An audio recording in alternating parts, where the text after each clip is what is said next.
والله العظيم يا جدعان اللي بيحصل في نادي الزمالك وعلى قناة الزمالك المفروض أول ناس تتحاسب على انهيار نادي الزمالك بالشكل ده هي القناة واللي مسؤول عنها واللي بيجوا فيها وكل المذيعين وكل المحللين وكل المعرض.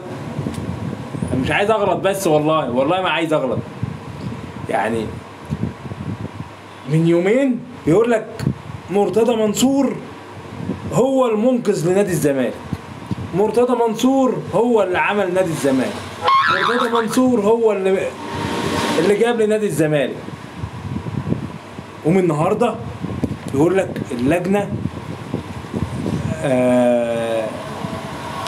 هي اللي هتنقذ نادي الزمالك من اللي احنا فيه. اللجنه يا اولاد اللجنه يا اولاد اللجنه.